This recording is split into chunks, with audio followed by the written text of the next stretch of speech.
I hope that we are live for our second and Ask Me Anything. I am your host, Darren Voros. With me today, two of my favorites in the real estate investing space, and two of my favorites as business partners and have become very close friends of mine.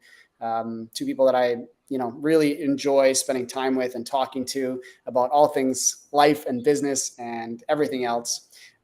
Randy and Steve of the Reinvestors. Randy and Steve are also my co-founders of Synergy Mastermind, which we are so excited. We have an event coming up in Quebec City next week. Kind of crazy. I'm in Costa Rica right now. You guys are in Vancouver Island, I'm assuming in Victoria. And we've got people tuning in from all over the place, from my YouTube channel, from hopefully your Facebook communities, and mine as well. So it's great to be here with you guys. Thanks so much for taking some time out of your day to join me. And really, this is just an informal chat. For those of you that are tuning in for the first time, it's like, hey, let's talk about business. Let's talk about life. I want to talk about what's going on with you guys and what you've just accomplished over the last months, both personally and professionally. You've done some amazing things. And yeah, we'll talk a little bit about the mastermind for those people that are interested in learning more about that. Because questions come up all the time for me when I'm talking to different people, and it's hard to believe that after all of the work we've done to like promote the mastermind, people are still like, "What's the mastermind all about?" So, it's crazy because it's just not normal in Canada. You go down to the States and everybody knows what a mastermind is and everything that goes on. Yeah. Up here, it's sometimes just a little bit more of a new topic, I would say. Yeah, I think people aren't familiar with what masterminding is, I guess, too. And I was one of those people. I didn't really know exactly what the format was or whatever. So we can jump into that. But before we get going, I wanted to apologize to everyone who tuned in last week. Our audio was a little bit off. I didn't realize we had 3 microphones in the live setup and only one of them was actually working. So this setup should be so much better for hearing all of us equally. And I've changed up the way that we're all seen. So I told the guys before we went on the air, so whoever's behaving the best gets the large screen, which right now that's me. And whoever behaves badly gets put into the small screen. So little shout out to Dave out there too. Why don't we start by just like give everyone like the 1 to 2 minute like breakdown of like who you guys are and individually, obviously, and just a little bit about you in your professional lives and in your personal lives. Well, let Steve go first. Oh man. So personally, my background, like career-wise, was in international business development for avionics companies, which was really cool because it got to really kind of like build my confidence and skill set and the tools I have of working with really high caliber or like high net worth people, like owners of large aviation companies. And that really easily translated into working with raising capital, which is one of the main things that I do in our business, and so that was really cool. On a personal level, what do I like to do? I love to hike, hence the hat and the swag that we'll probably talk about at one point or another. I've got a dog, fiance, live in Victoria. I've traveled to 29 different countries, and I like to play hockey if I can and watch some hockey because it's the good old Canadian thing to do. And I love a good craft beer. That's a good summary. That's pretty much everything. I totally forgot. I hate following Steve. Steve's got way better stories than I do. I'll go next, I guess. I was an electrician by trade, so I've got a background in the trade industry. I was very fortunate to get my ticket at an early age. I was 22 when I ticketed as an electrician, and I was very fortunate to wire some multi-million-dollar custom homes, do a lot of commercial stuff. I was, worked out of town for a little bit and experienced a lot, which allowed me to see just a bunch of different things, which led me into when we started our real estate journey, being able to run a lot of the construction sites and be able to just run my own electrical company and free up my time to go do some of the stuff that we wanted to do. So That was kind of how I got started. And then obviously scaling through the real estate journeys of single family to multifamily to development. The construction background has been a huge help in everything that we've done, and still doing it to this date. My whole thing is I just only do it for free now. No more paid electrical work. I just love it so much to do it for free. And then just a big passion for business and entrepreneurism. It's just my absolute passion for just scaling businesses, wanting to learn how to grow them. Fascinated by it. And then like Steve, just found a new passion for endurance racing, long distance racing, getting involved in some more ultra type stuff. So that's been kind of the passion over the past summer, I'll say, learning more about that and staying physically fit. Yeah, you guys have been on a quest to like these personal milestones. It's pretty cool. So before we jump into that, we got a couple questions in the chat already. Let's bang them out here so that we don't leave people hanging. Steve, I'll throw this to you. Tell me, Rebin is asking, should I start investing in real estate? I'm 19 years old and I'm in Canada. What are your thoughts? Yeah, when should you? As soon as possible, probably, or at least as soon as you're comfortable to is what I would say. I think real estate in Canada, I'll speak to I think Canada as a nation itself is like a very secure place to park money. And I think that's why real estate in Canada, one of the reasons why real estate in Canada is super well, because it attracts big money internationally. Big financial institutions are investing all over Canada in big multifamily commercial land, etc. And so we can kind of follow the Walmarts and the Costcos and the Home Depots, and just when you see that large investment going into cities in wherever it is that you live, then you know that big money's coming and playing in your space, and that's not necessarily a bad thing. It's a great thing, because what's going to happen is it's going to attract more jobs, it's going to attract more industry, or economy is going to increase, and then as that economy increases, it usually brings in more like localized money, and then as that localized money, appreciation takes place. And so simple economics. We also have a boat ton of people coming into Canada. Third quarter was the largest ever, 300,000 people. Supply and demand. I still think that Canada's, I wouldn't say on sale. We've had a lot of appreciation the last couple of years because of the pandemic, but I think when you do your numbers right, and especially at a young age, dude, man, house hack for the next 10 years. Just house hack. Yeah. Find duplex, triplex, fourplex, and just bomb it out. Live on the couch, live in a closet, doesn't matter. Hustle in that regard. And I guarantee you within 10 years, you won't need to work another day in your life other than just doing the shit that you love to do. Yeah. And I think that's a really a great point, for those people that are in there, 19, 20, 21, it seems daunting. I just did an article for Bank of Montreal. They were talking about the millennials and just not being able to afford real estate. And, we kind of went through 10 things, how you can get into the real estate market. And I think there's that old school perception of you have to buy a house as your first sort of foray into real estate. And I'm like, no, you can be private lending. I mean, you guys use private money all the time. So do I. It's we're borrowing anywhere from $5,000 to $20,000 to $100,000 to $1 million. It's that's still technically invested in the real estate market. May not be buying a property, but there's lots of different avenues you can use. But I love house hacking. That mm-hmm. to me is where most young people, because they're not used to that, the lifestyle that I have now, I think is I would never want to share my space with anybody else. But mm-hmm. at 19 and 20, you're you're just out of your parents' house usually. So you're used to living with people. You kind of like that camaraderie. So it's a couple of our mentors, that's how they started, right? It's they got into they were in university and they were I'm sharing a house with 4 other guys already anyway. So why not own the piece of real estate and make money off that?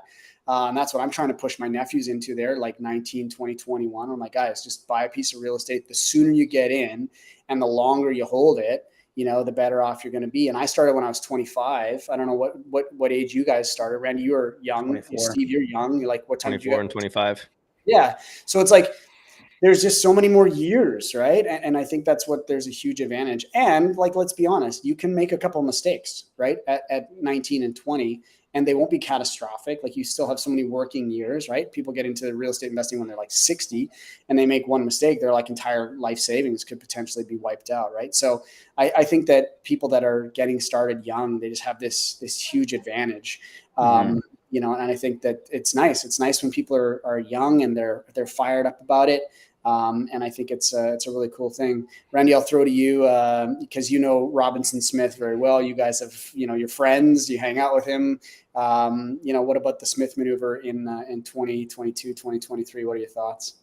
Yeah, just to tag on to what you guys said, the biggest thing is just getting around people that are doing it. If you're 19, 20, just go hang out there in Voros and ask him if you can broom sweep his renovations or anything just to get around it, to start learning it, to get involved in it. You know, podcasts are great, but actually getting in front of people and offering to do free work is the best way for you to actually get involved in anything. That's how I got started. It's how most people get started, is like just getting in front of people that are doing it, showing you're hungry, and then they'll bring you along the journey with you. So that's my tip for there. Yeah. And can I add one more thing, Randy? And then we'll go on to the other one, which is like, I get a lot of people reaching out to me, and I'm sure you guys too. You guys have a community, the Reinvestors. If you're not on their Facebook group and following these guys, make sure you do that. But, you know, I get a lot of messages on Instagram and Facebook. It's like, hey, can I get 10 minutes of your time? Or can I pick your brain? And it's like, it's not that I don't want to do that. I'm definitely, this is like, these are the avenues that I sort of use as a give back to my community, to be like, hey, this is the format to ask me any of those questions. But to say like, hey, can I get 20 minutes of your time? You know, it's a tough thing for me to be able to do, to carve it out in my day. And so I love what you just said. It's like, find where I have a gap in my business. And I've heard this advice so many times. It's like, what do I need? Right. And it's like, reach out and say, hey, could I provide this for you? And oftentimes it's not even a request in return. It's like, can I help you out in some way, versus can I get a bunch of your time for free? You know, and it's a very different approach. So thank you for bringing that up. And it's a really nice way to go about it if you want to be connected with people that are already in the space. So let's go back to the Smith maneuver now, and just, you know, sort of touch on that, I guess, if you will. Yeah, the Smith maneuver in general is a very complex idea that can be broken out to be very simple if you work with the right people. So my answer is like, the market's up and down. It's always going to change. It's how ambitious are you to actually want to get involved with the Smith maneuver, not is it the right time to get involved with it. So that's what I believe. I believe it's the real estate market. It's like, is now a good time to buy real estate? It's always a good time to buy. It's just whether you're learning how to buy, whether you're actually buying, whether you're selling. There's always a cyclical cycle. To me, it's the same thing with the Smith maneuver. If you're interested in getting more advanced strategies in how to make your principal mortgage tax deductible so that you can pay down the principal faster, then there is 100% yes from me to go get involved with it. But it's 100% no if you don't have the right team. That's what the Smith maneuver can cause a lot more problems if you don't have the right team in place. So Robinson Smith has created a certification for it, where there is Smith maneuver certified professionals that are out there to help people with the Smith maneuver. If somebody isn't Smith maneuver certified, I would just double check, triple check that they know exactly what it is. But that was it. And I'd read the book. So really start understanding and learning what it is that you're trying to. I was going to say, did you just banish Steve there for a sec? I didn't do anything. Bye, Steve. He's like, I'm out of here, guys. No, and so it's just getting around the right professionals, getting around the right mortgage brokers, the right tax professionals, and the right people to do that. If you don't know what the Smith maneuver is, basically you're taking your primary residence, re-advancing the mortgage, and then using that to invest to make it tax deductible. It doesn't have to be invested into real estate, but invested into something, whether it's stocks or a different area. And then you get the tax deduction on your mortgage so that you can use that money to pay down your principal faster. You can get it invested more. And essentially you can take your mortgage from being a 25-year amortization down to like a 20-year fairly simply by just using some different strategies. So, yeah. No, and that's a great explanation of it. You know, and I think for real estate investors, like, we have the ability to write off our mortgage interest. So you know, I know that there's a lot of things that we can already take advantage of. I think the Smith maneuver is designed for people that really want to take advantage of just owning like that principal residence. But, you know, anyway, that's a conversation for another day. I saw a question in the chat about go big to give big. And for those people that don't really understand what that is, just tell us a little bit about your mission, you know, in the way that you give back as a real estate investor, because it is something that you guys are so passionate about and you lead with so often. So, you know, explain, you know, how you got into this idea of for purpose businesses, and then talk a little bit about go big to Give Big and how people can get involved in that movement. Yeah. And Steve's trying to get back in. So if you let him back in, I don't know if you want him in or Okay. not, but he's not up on my screen yet. So but I'll let him back let me share about Go Big to Giving then. So basically what it was is I heard a podcast about a guy who basically just found that business wasn't exciting for him anymore. He lost everything and he went to Mexico and he's like, damn, this is where I love being. I love serving. And I realized a few bucks could make a huge difference. Why don't I go back to where I was making a ton of money, make more money, and then be able to help more people? And I was like, that concept's very simple, very easy. The guy's name is Cole Hatter, and he calls it for-purpose businesses. Think Tom's Shoes or 10 Tree Clothing. You buy a pair of Tom's, they give a pair away. You do that. So Steve and I heard that motto, and we're like, that's it. That's what's going to excite us and motivate us to do a lot more in this world. And so we started doing that. We implemented it into our monthly meetup. It was a free meetup. We charged $10 at the door, and we donated the $10 a month. We had upwards of 100 people at one point. So we were donating $1,000 on a monthly basis to a charity. And it drove us and motivated us to build our business bigger, because the bigger we went, the more we could give. That is where Go Big to Give Big came from, was the bigger we go, the more we can give. And then now we started implementing it into our real estate portfolio, where we donate $10 per door per month. So as we scale our real estate portfolio, our monthly reoccurring donations scale as well. And if anybody knows anything about the nonprofit sector, it is archaic. It's old school. They try and run these huge events where they can't make money. COVID crushed a lot of nonprofits. So if we as business owners have the opportunity to use some of our revenues and incomes to supplement them, support them, and help them, why wouldn't we as business owners and entrepreneurs want to go and help them? So that's the mission. And I'll give a quick plug. If you love the stories and want to be involved, we do run a podcast called the Go Big to Give Big podcast, which I see Carlene giving a little shout out to it. So it's tons of fun. Darren's came on. He's been a guest for us. And basically, we just interview people on the Go Big side, how they scaled their business, then the Give Big side, how they're giving back and why it's passionate to them. And it's just a ton of fun and an absolute incredible movement that we're excited to continue to expand. Yeah, and it's something that I had an opportunity to go down and meet Cole and hear him talk about this in person. And you guys had sort of brought it to me early on, when we talked about the mastermind and the different ways that we could work together as business owners. And like, I'll be very honest, I was a little bit like, whatever, I get it. Like this idea of, giving back and stuff, it's important. But I don't think I realized to the scale of how important it is to consumers nowadays, but not only consumers, but every element of your business. If you don't have some sort of give back component, like a lot of people will not want to do business with you. So for me, I'm starting to incorporate that into my real estate investing, but that's always what my channel and my YouTube channel and all that kind of stuff has been about. It's about like providing information for people and giving back in that way. And anytime you guys are jumping in for things like this and providing your knowledge, like that's a way to give back. It always doesn't have to be monetary. And that's what I learned from Cole too. It's like, figure out how you can give back to people in whatever way that means for you. And it doesn't necessarily, I love the donation part. I love that $10 a door to like some sort of charity. That's an amazing thing. But if that's not part of what you can do right now, there's so many other ways you can be a part of a charitable cause without actually donating money. The biggest thing I have to say to that is being consistent. We talk about giving, but giving needs to be built like a muscle. If you want to look good, you go to the gym 5 days a week or 4 days a week. If you don't go to the gym consistently, you lose that muscle. Giving is the exact same muscle. If you don't use that muscle, then it actually doesn't become a consistent thing for you. So if you say, I'm going to give back, and then you go and choose when you give back randomly, you typically will delay that and push it off because there's more important things. So if you are going to do that stuff, like Darren, build a YouTube channel, and I'm committing every single day to providing value. Or if you just want to go donate your time, I'm going to donate 1 hour a month to charity, or I'm going to go support and do something, and commit to a certain set number and a certain set thing you're going to do to build the muscle of giving so that it will forever be ingrained in you. No different than how we want to eat clean and work out. We want to be philanthropic because the more we give, the more we get. The law of reciprocity says that. So that's just my philosophy behind it, is actually building it into a line item in your life, into your business, or whatever you want to do, so that it is consistent in your life. Yeah, that kind of works too. Mic drop. Steve, do you want to add anything? Jump in there. The consistency of it. One of the things that can you hear me? Yeah. Hello? Kind of. It's choppy, but let's give it a shot. One of the that in the way that Randy described it is discipline muscle. And you can build time after time after time in multiple different, just creates additional confidence in you and succeed and achieve.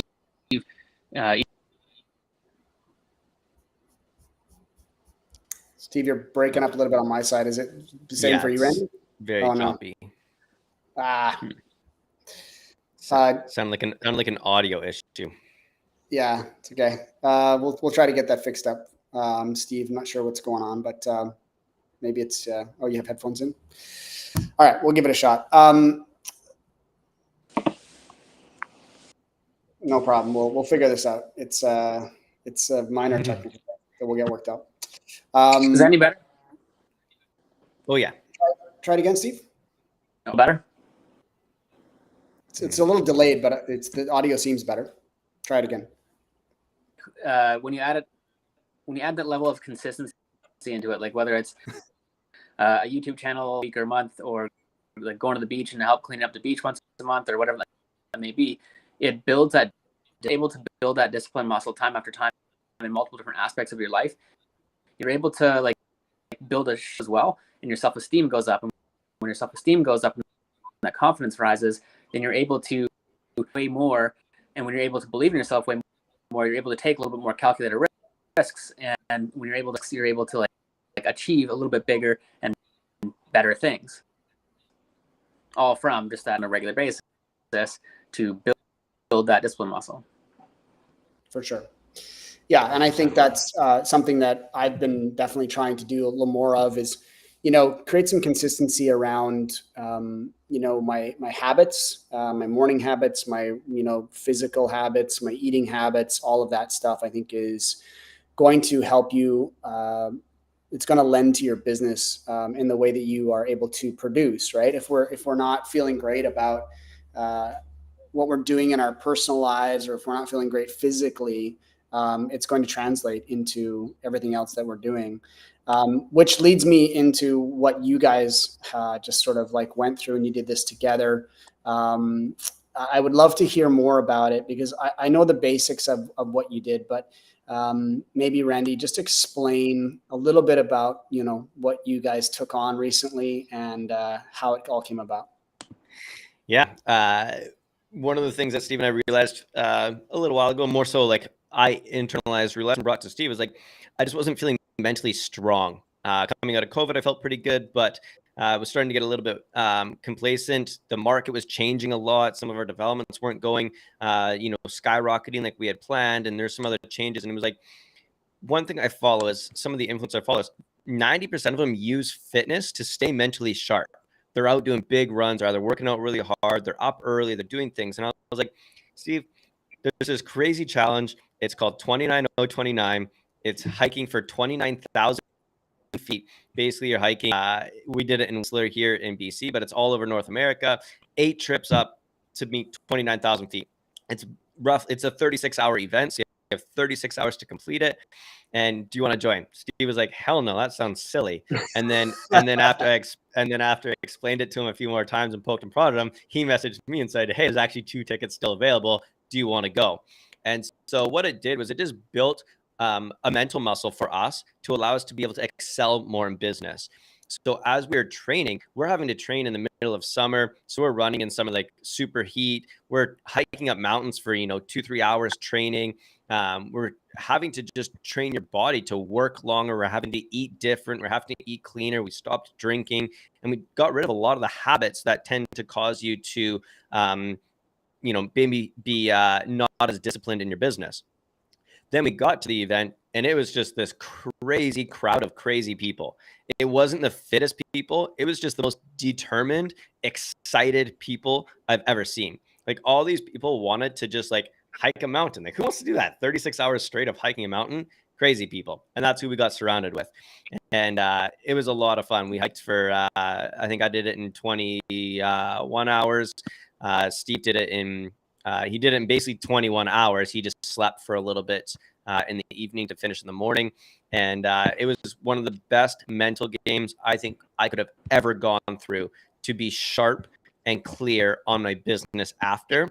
Totally cool. Lots of fun. So I'll let Steve explain a little bit more about his experience, but it was very much around just building mental toughness and grit and seeing what we could create. And then how can we expand that back into our business once we had created it? Yeah, sorry about the audio difficulties over here. Is it coming? It's okay. Yeah, It's okay. we'll forge ahead. Okay.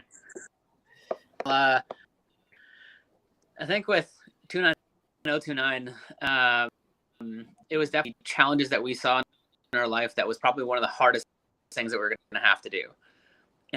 And preparation for that took that really high, like, active train on a regular basis. We had to eat right. We had to put our bodies and our minds to walk onto that mountain at 6 a.m. in the morning and know that we're going to leave it all on the line. We're going to take some souls on that mountain and we're going to accomplish this thing. And if we didn't, we wouldn't have been in that position to be confident in it or maybe even complete it. It was a hell of a challenge. There were some high highs during that journey. And that one sucked for me, lap 5 and 6. But the peak accomplishment itself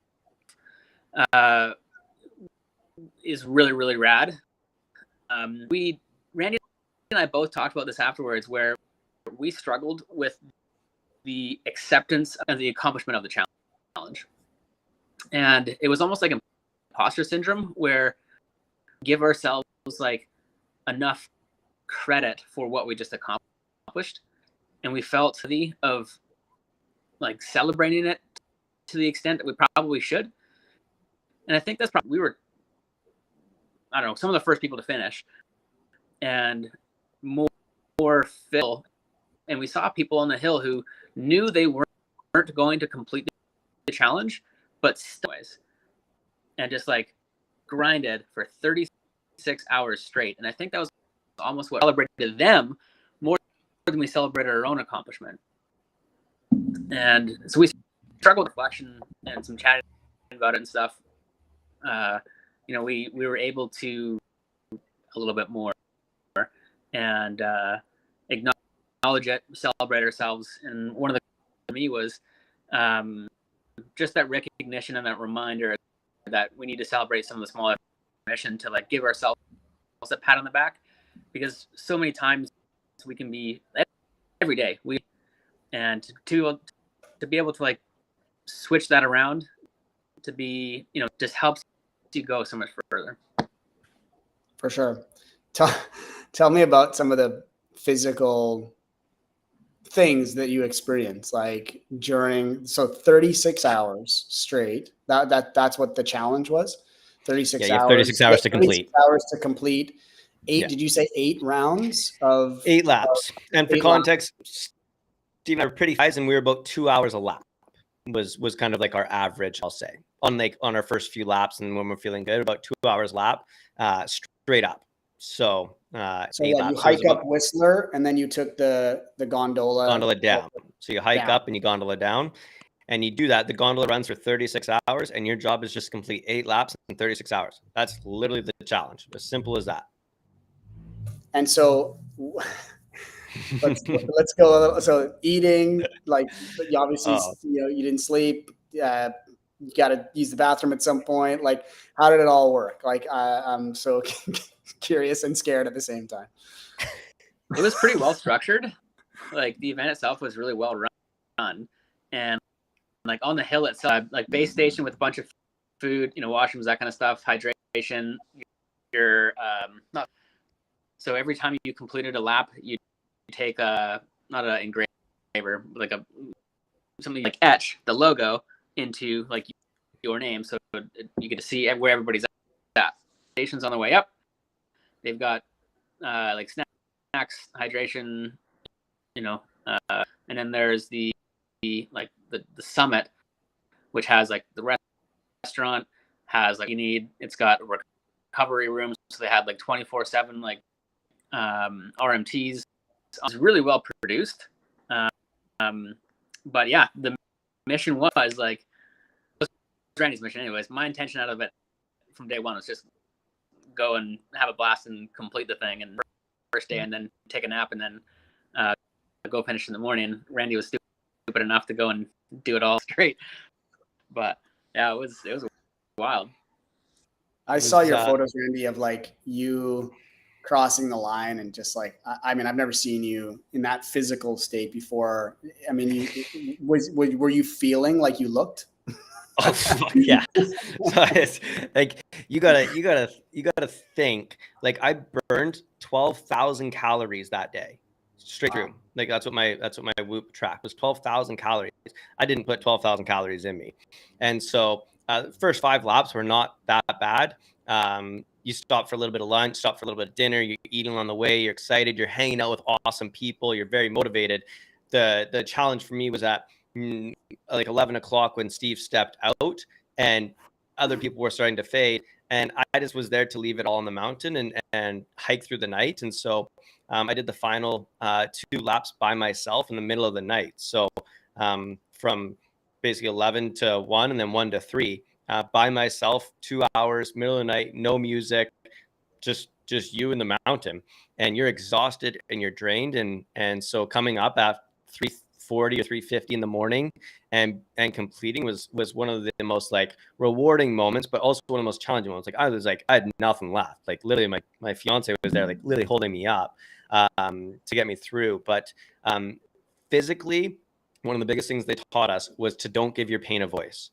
And that was the biggest thing. Everybody on that mountain, it was a camaraderie of people that were like positive energy, no negativity. We're all sore, right? Everyone on that mountain is sore. You don't go up and be like, oh man, my legs are so sore. You're like, dude, I'm motivated. Let's go. Let's keep pushing it. So trying not to talk about the pain we were going through, trying not to talk about how sore we were, allowed you to actually push your brain further and further. And if anyone listens to David Goggins, it's that whole thing that we think we're at 100% when really we're only at 40% of what we can do. My mission that weekend was to see how far I can push that 40% and extend that and see where it could go by not giving my pain a voice, by pushing as hard as I can through the middle of the night. I wanted to see like, how does my body function at 3:30 in the morning after I've just worked all day, and how do I think, how do I act, how do I operate to see what my body can complete? So those were a lot of the challenges that we faced along the way. We're just like trying to shut the pain out, trying to be like, I'm not hungry. What are you talking about? I've only ate 50 little like sugary snacks today. Like my stomachs, my guts, everything was horrible. There wasn't a person on the mountain that wasn't feeling it. Some more so than others. Like I said, about 50% of the people were actually like fitness people. I would say fit people like the 3 of us could go do that fairly easily. 50% were people that were like unsure if they'd be able to complete in 36 hours. And a lot of them had never like ran or walked more than 10K in their life. And it was like 52 kilometers or something like that for the whole track. So just a lot of like when Steve shared about, you know, how we didn't really get out of it, it was what I'll call easy-ish for us. We knew we were going to complete. We finished, 6 laps before midnight. We were doing good. It was the people that were like a little bit overweight, people that may not have had their stuff, that watching them was so inspirational, so incredible. You see their story and you're like, man, we're just fit guys that showed up and hiked up a mountain. That's easy. There's people that went through some frickin' adversity there that changed their life forever. Steve and I, it's a cool accomplishment, but I don't think it changed our lives forever. And I think it's what Steve was trying to share about his story. It was just like, it was amazing. I love every second of it. Huge life accomplishment. But watching some of those people, man, there's nothing better out there than watching someone who didn't think they'd be able to walk, hike, or do more than 10K in their life, climb up a freaking mountain for 29,000 feet of elevation and 52 kilometers. Unbelievable. When I was like, I think I was about 12 years old. I was doing for those people that don't know my previous life, I used to work in musical theater. And one of the first, this little dance right now, give us a little no. One of the first, the first professional job I ever got was in Edmonton. I got hired for Stage West Edmonton. That's what it was at the time. It's now called the Mayfield Dinner Theater, I think. And I was in Oliver. And that was like the musical that I was in. And as part of that summer, there was like this race going on in Edmonton. And I was like 13-year-old kid. And I'm like, I mean, in terms of like fitness, whatever, that's, it doesn't get much more, in terms of your like stamina and pinnacle. But we did that. There was a 6-mile walk or run that you could do, I think, which is about what, 10K, something like that. Yeah. And so I was like, me and my buddies in the show, we all went out and we did this, and we ran for a bit and walked for a bit. And I was like, oh, this is no problem. This is gonna be fine. And it was a long journey. It probably took me like, I don't know, 3 or 4 hours. But the pain that I was in the next day, like I can't even explain to you, like my calves, my legs, my everything. And I was 13. So I can't even imagine some of the people what they must have been experiencing on this, and what you guys must have experienced over 36 hours and 52K. I mean, that's crazy. So congrats to you on that. I mean, I think it's a huge accomplishment, and I like those physical challenges that we put ourselves to the test on every once in a while, because I think it puts us in check, right? And I think it's like you say, Randy, it's like a little bit of, you just keep saying to yourself, I'm not going to give this pain a voice. And you just keep kind of going back to that, and just persevere, right? Let's jump back into a couple of the questions in the chat, because I think they're really interesting ones. There's one that I wanted to ask you. I saw it came in of recommendations of courses, books, and authors for procuring a mortgage. But I'll just say in general, like what books, what podcasts, what courses are you recommending right now? And I'm going to give you a plug if you're not watching his YouTube channel. I don't know if that came in from YouTube or not, but Darren Voros' YouTube is like one of the best in the game right now for that kind of content. But as Darren Voros, what are you consuming for books, for podcasts, and for courses? Yeah, well, I appreciate the shout out, and we're trying to look at the analytics on my YouTube channel, because there's 2 different analytics, but I think my channel just hit 1 million views. Which is like, man. Yeah, it's pretty crazy. Like, started the journey, I guess just about 3 years ago now. It'll be 3 years in March. And, when I first started the channel, my first goal was like, oh, I hope to get 1,000 subscribers, and I hope to get monetized at some point, and now we're up to, I think it's up to 16,000 subscribers, which has been amazing for me, and super pumped about that. And just, the dedication that people have shown to the channel and all that. It's a labor of love for sure. It's something that I have to put time and energy into every single week. If you asked me if I would do it again, like it's one of those things that when you start and you commit to it, you kind of have to keep going. But that kind of makes it worthwhile. And for those of you that are interested in starting a thought leadership platform like a podcast or a YouTube channel, it changed my business almost overnight, right? And not because of, people get into YouTube. I think sometimes they're like, oh, I'm going to get monetized and I'm going to make a bunch of YouTube ad revenue. I'm just like, if that's your goal, it's not worth it. Trust me, because it takes a while, unless you go viral, or unless you're, some of these guys that have 1 million or 2 million subscribers and they're getting like massive views on their channel. But for the average person, like even to get where I am, it's like it's a huge accomplishment, but I'm not making enough. I lose money on my YouTube channel every single month because I outsource things, and that's how it, that's what it takes. But, in terms of, what it's done for my business and people getting to know me. And I meet a lot of people at, different real estate events and things like that. For one, they're very appreciative of the channel. And 2, they're always like, oh, I feel like I know you already. Right. Which is a huge thing. I mean, you guys raise capital for your deals, and you have communities that you're a part of. Every time you walk into a room and somebody feels like there's this familiarity with you is such an advantage. And so that's what podcasts do. That's what YouTube channels do. That's what a blog does. It doesn't have to be what somebody else is doing. I think it can be like all different kinds of things, that whatever resonates for you. But, that's the true benefit of that. But I think, for me, what I'm really excited about these days is just business, anything to do with business. So I'm looking at, I'm reading, I know they're a little bit old school, but I just read the entire series of like Russell Brunson's books. Yeah. I think he's the ClickFunnels guy, for those people that don't know who he is. And his 3 books they're kind of evergreen content. They're like stuff that still works today. I watch Gary Vee on all the social media platforms. I think he's always very entertaining. I'm into like a couple of other books. I just read Alex Hermosi's book. $100 million offers, which I think was I a listened great to that book. one. Really good. Yeah. And in terms of podcasts, I'm kind of all in on the Canadian content, just listening to other people in the space and what they're doing and what's going on. And, obviously there's a lot of talk around, the interest rates and everything that's going on in the market. And so it's just interesting to hear other people's perspectives. Some people are saying the sky is going to fall. Others are like, yeah, what's the big deal? Like, everyone knows the real estate market is cyclical. So I think, it just depends on what you're kind of like, where you're at with things. As Steve, you talked about economics, early on in the episode here. And I'm a big believer in that. I think we're in a housing crisis. Still, I think that Canada's got to figure something out. I mean, Ontario just made some sweeping changes, which is nice. Let's see how long it takes them to implement them in terms of incentivizing more development.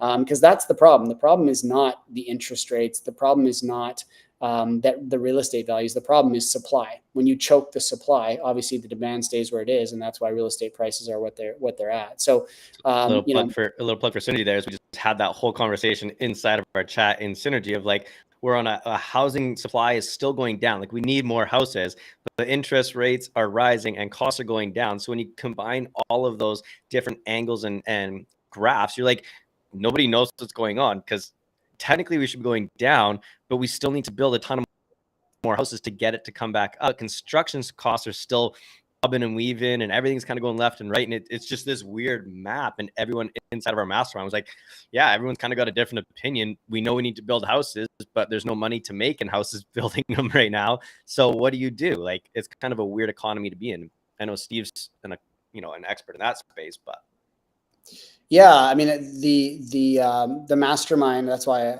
for those of you that aren't familiar with Synergy Mastermind, Randy and Steve and I started that a couple of years ago together. In full transparency, you guys came to me and approached me about it. You had already had the idea, and I was lucky enough to get dragged along for the ride. But Steve, just touch on Synergy a little bit and what that is for people that are interested in learning a little bit more. If you could pick 10 people, dead or alive, a week for 4 hours and chat business and life, who would those 10 people be? But with Canada's best active real estate investors. So every week we get to connect. Every week we get to support each other. Every week we get to, share wins, and we bring in expert speakers. Brandon from Bigger Pockets, he was just on it earlier this year. Vina Jetty's coming up soon here, and some of the elite, speakers in the industry, and we get to learn from them, and we get to hold each other accountable, and it's the culture in it, I think, is one of the most unique things in platforms such as YouTube or podcasts, where you get to hear, about Brandon Turner, and but not often do you get like an AMA with that particular high level, as well as the culture from members is like a family. And so we share each other's, best. And I think that's one of the most important pieces of any kind of community, is you get that depth of, and when you have that, sky's the limits. And it's been really cool to see some of the people's growth. Really excited for some sunshine in January.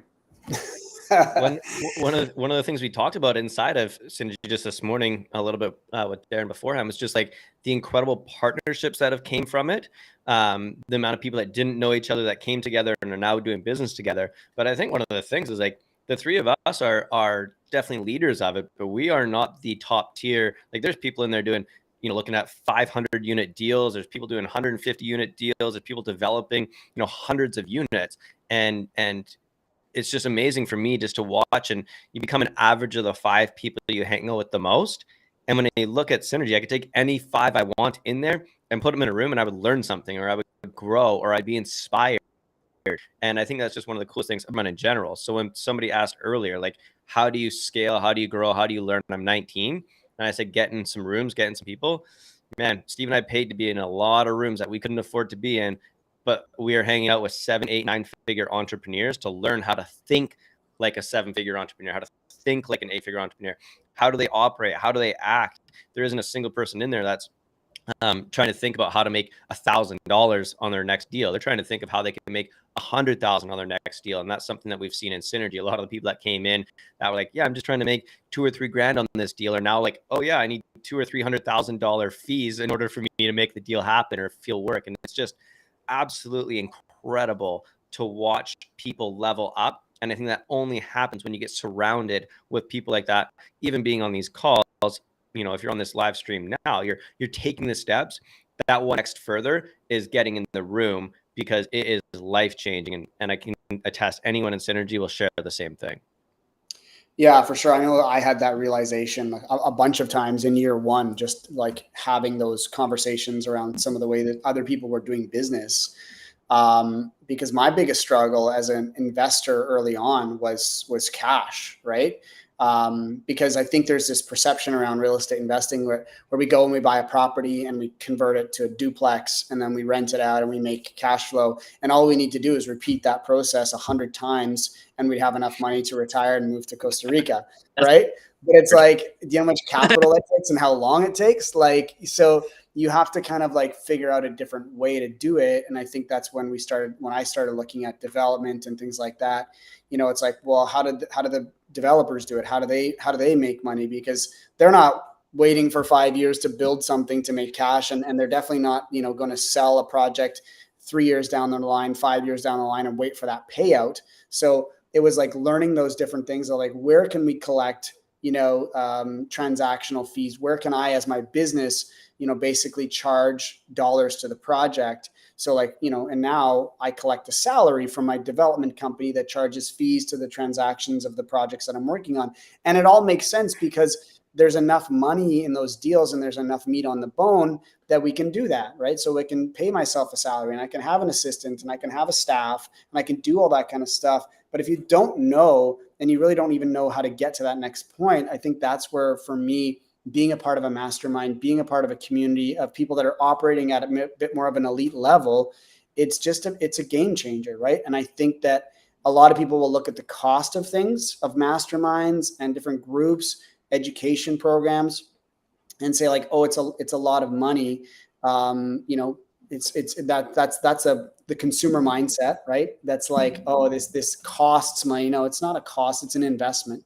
So if I was not a co-founder of Synergy, would I have been a part of it? Absolutely, because the cost is not a cost. It's the investment of being a part of it is actually going to pay itself back in droves of the things that I learned just over a conversation with somebody at one of our events. So for me, that was a big switch for me. It's like, okay, I've invested in programs before, but now it's like you want to be in those rooms, get around those people, and there's a cost value associated with that, and it's going to expedite your journey, and that's really what we're trying to do, because we can't have any more time in our lives, right? And I think that's one of the biggest things that I've learned being around you guys a lot is we value our time now, and it's like, okay, how much time is this sucking away from other things that I want to be able to do? And if I can expedite that, that's what you're paying for. You're paying to expedite the process, and you're paying mastermind the proximity and speed. That's right. Absolutely. Yeah, speed is like we're more experts in development or raising capital versus like multi-family invest in the States. But somewhere in this group, there's going to be an expert in that, in that particular. Send them a quick message on Discord or text them or an email, and now we have the expert in that space giving us, the secret sauce on how to get started in this space or how to make it more efficient. And it just looking through 1,000 YouTube channels and trying to find the right books and maybe trying to find, like, hire a mentor or go to a different course or something like that. Source to the person and to the information that you need. I'm going to rapid fire a couple of questions to you guys and love to get your thoughts. Randy, I'll go to you. What type of real estate, detached, semi-detached, apartments, condos, commercial, do you guys think will offer the most opportunity for investors in the current market? Oh man, I'm going to pass that one to Steve because that seems like a way better answer for him. I'll give my perspective. I think that I'm always a fan of creating opportunity. So like, I think there's very few like turnkey opportunities in Canada these days. The numbers are just so tight.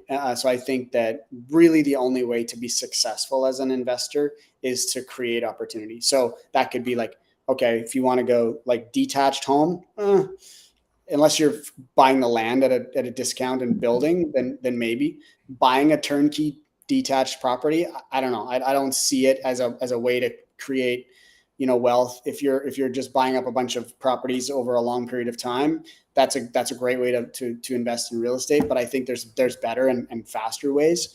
And I think in today's market, it's becoming more and more difficult. But that's why I like development. I like, because I'm buying the land or the whatever that is at a fraction of the price of what I would be buying it as a turnkey solution, and then I can create opportunity. But yeah, Steve, jump in. I'd love to get your perspective. Things. One, if I could only pick from those options, commercial, hands down.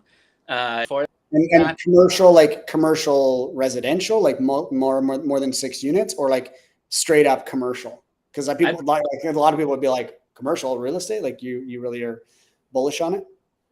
Like commercial, non-multi-family. So I'm talking like industrial, warehouse, that kind of stuff is where it currently so it's already the better buy today. And as you forecast into the next, year, 18 months, 24 months, I still think that's going to be like more resilient than some of our housing market. And then, kind of off the cuff, outside of those options, with a better ARV, and maybe that is commercial, maybe that's multifamily, maybe that's a super like location dependent, right? But similar to why Darren development is because you buy land, you increase value by getting a development permit or a build permit, and at those times there's already like a couple $100,000 or $1 million, maybe sometime value that's already there. You can pass that on, you can sell it to a developer, you can leverage that to do the build if it's just a single family, and you're like, yeah, cool, you know what, I can be creative here and I can turn this into a triplex, and that's better than what I'm going to be into it for. That's a win. For sure.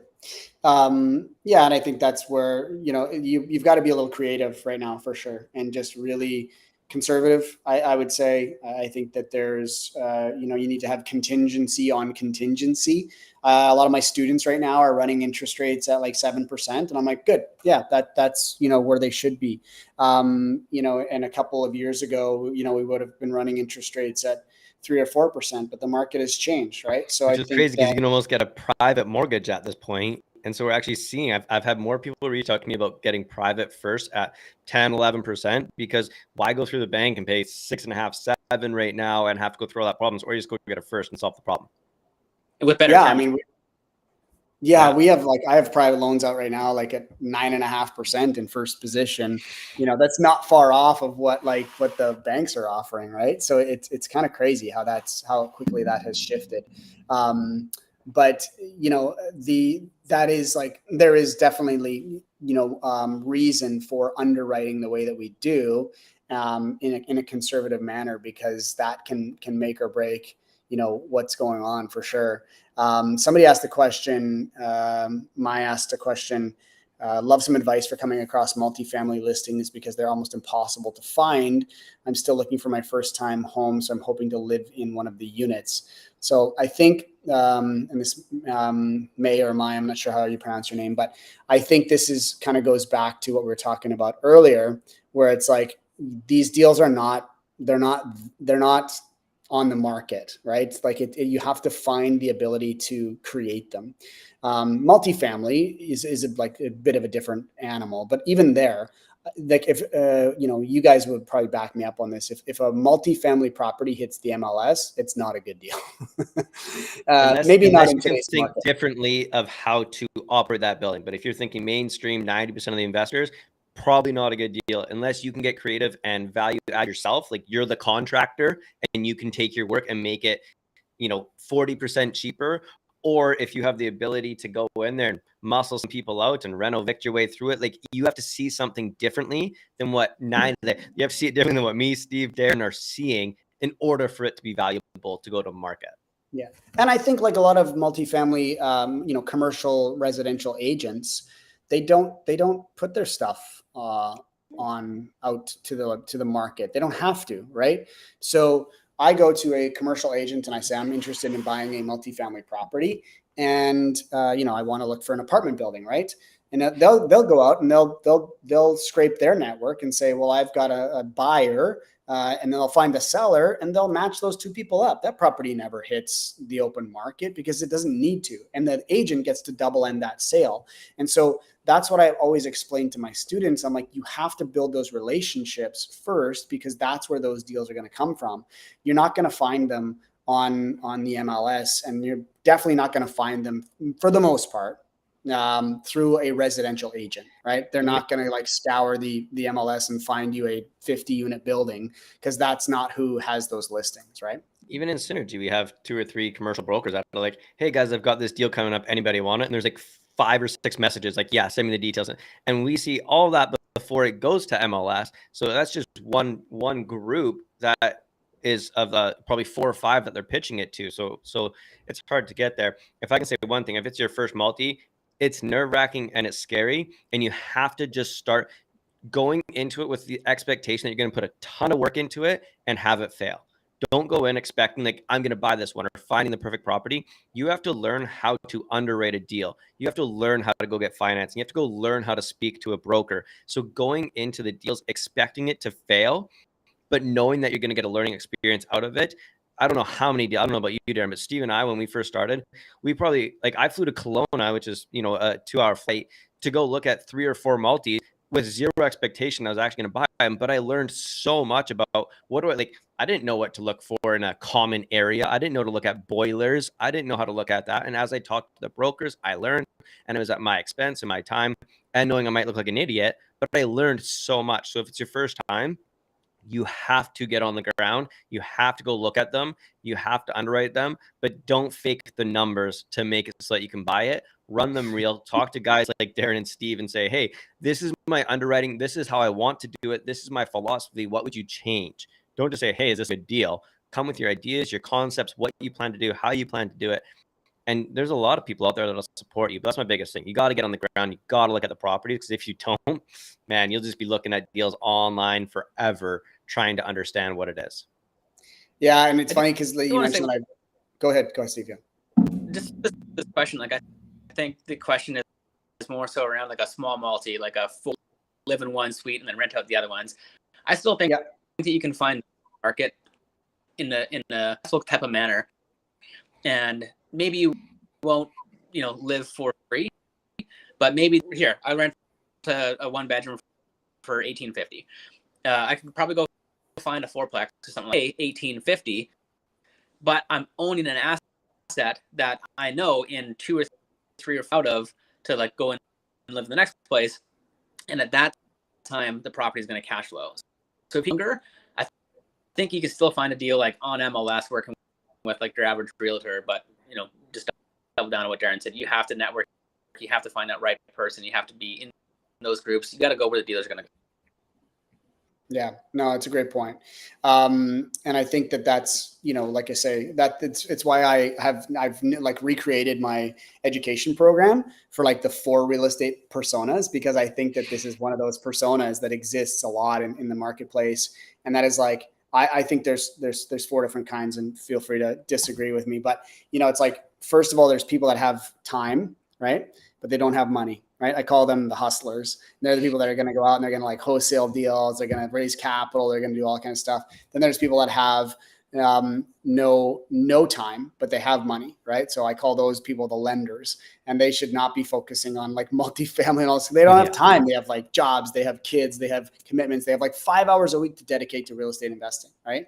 And it's like, why are you trying to learn how to be a multifamily apartment investor? That takes like 20 hours a week, right? It's like, lend out your money, invest in a land development deal with the reinvestors. Like that's where you should be focusing, right? So that's the second persona. Third persona is people that have time and money. Those people are lucky.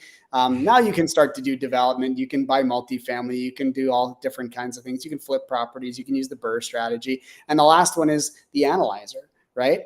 And that's like people that have just been sitting on the sideline. They've done all the education. They've been watching and waiting and hoping that someday this magical property is going to drop down into their lap and they're going to buy it. But it doesn't work that way, right? So you need that push, that guide, which is like, that's mentorship and that's being part of a community. And, you and the three of us are huge on all of those things for sure. So, it's like, that's why I've designed my education program around those 4 personas now, because it's like, that's where people are going to fall into one of those 4 categories. And they need to focus on those things first, and then they can expand and move on from there. So it's such a great, sort of segue into that for sure.